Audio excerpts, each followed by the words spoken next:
I'm Taylor Newman. My name's Jessica McGaw. My name is Jamie Cizzolo.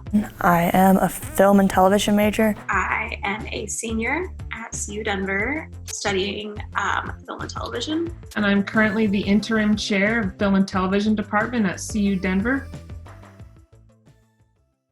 I got into film when I was 7 years old, when I watched Sylvain Chomet's The Triplets of Belleville. It's a very weird French animated silent film. Most people I show are really freaked out by it and think it's a really weird film, but that's when I first got interested in film. But I decided, that I wanted to make films when I watched Destin Daniel Creighton's Short Term 12. And I knew I loved making films, like little short films for like YouTube, but that was when I was like, this is why we make films. Like, it was just so emotionally raw and compelling that I was like, I want to make films like that, and I'm going to do that.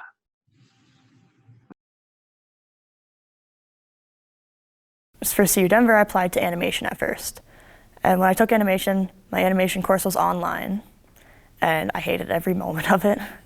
I can't stand sitting at a computer for hours on end, which is ironic because that's what I do with sound, and I do enjoy it.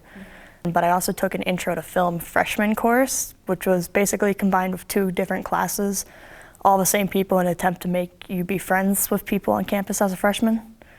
And Jessica McGaw taught that class. And we actually went out, that's where we filmed Cinderella, and we filmed at like an actual castle in Colorado. And we actually got up and did stuff, and I fell in love with it, so I switched my major. Yeah, I've always been attracted to the camera. And so even as a kid, I would take, the little VHS cam and go and shoot stuff. And I was doing a lot of still photography for a while. I was a musician growing up. I'm a jazz trumpet player and a pianist, and I played guitar for a while. And so I thought that was going to be my career. I didn't want to spend my entire life in a practice room to compete for the 4 jobs that are available out there. In college, I started moving into film and just kind of realized that I had an eye for the camera and just a real love for the camera and just shooting and being behind the scenes. Every project I took on after that, I pretty much was the shooter. I was like, I can shoot, I might as well go ahead and do that. And then I started working with other directors. A lot of my work is working with other directors and just focusing on that cinematography. I know gear pretty well, I know lighting, and I love the challenge of finding new frames. I also love being on the film set so much, and I think that there's a big difference between film people who don't like being on the film set and film people who like being on the film set. So she could just stand behind us and watch them on Yeah, good question. because we have Alex, do you one. want to watch over Issa Shoulder or Video Village? And because I love being on the film set, it's just a natural kind of, I want to be next to the camera. There's kind of an aura around the camera, and people flock to it, and I'm one of those people for sure. But one of the greatest things about being on the film set is that I really feel like I live in a state of flow when I'm on the film set. Like, I'm focused in on the moment, and the rest of the life, everything in life kind of is pushed aside for those couple of hours or 12 hours, I guess, that you're there. You guys doing a wireless follow focus camera? But I think the film set really does allow you to have that focus.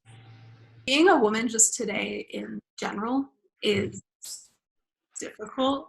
There's so many different elements that go into it, of the lack of respect, the lack of diversity. And I've actually in my classes where there'll be a girl working with the camera, and then a male student will literally push her aside the camera.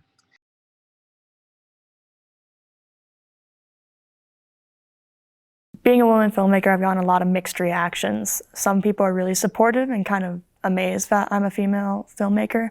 And then there's others that I feel are really condescending and just dismissive. It's so hard to work your way up as a woman. Like, it's not going to stop me, and I know it doesn't stop a lot of people, but it's like what men have to do, we have to do 10 times harder. That's the perception, is that women don't do the gear stuff because it's heavy and bulky, even though nowadays it's not as heavy and bulky as it was, in history. Filmmaking, absolutely. So, but I do know women who are working in reality TV right now, and they do have, 40 pounds of camera on their shoulder, and they're out there making a living. And I want to direct.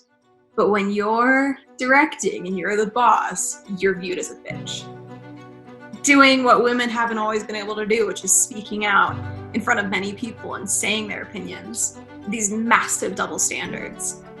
Everyone's just kind of there and supporting each other, and for the most part I feel like our program, while there are a couple people that are headstrong, everyone's really supportive of each other, and we all kind of, for the most part, view each other on the same level. One of my friends is a cinematographer, and she always has to have her friend who's a male by her side, because if she's instructing where a light needs to go or this needs to change, nobody listens to her. And I don't necessarily think it's because she's a woman. I just think these men aren't used to women speaking and saying what they want. It frustrates me, and I've had it before. I've even had some teachers and mentors before.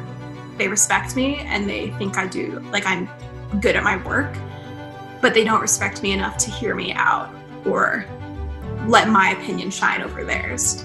we tell students all the time that, you have to have that thick skin and you have to be okay with the rejection. And I think there's a lot of truth to that, because even filmmakers who, are considered very successful are still being rejected left and right. And it's not necessarily because they're bad filmmakers or because your work is bad. It's because there's so much work out there to choose from.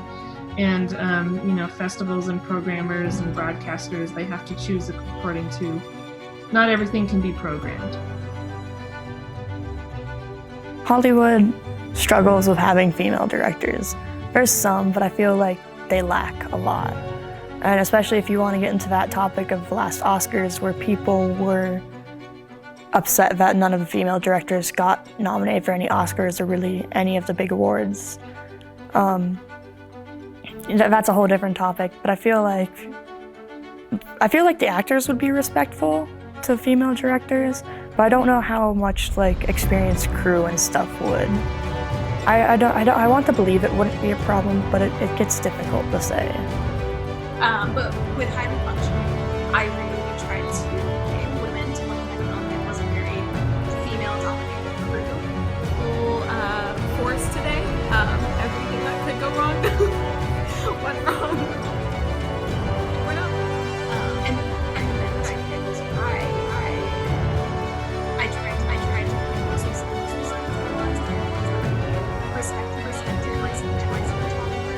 respect being a woman in the industry and just being a woman in general. It's difficult, but things are changing because we're standing up for ourselves and we're saying, no, this isn't okay. This is how we're going to change it.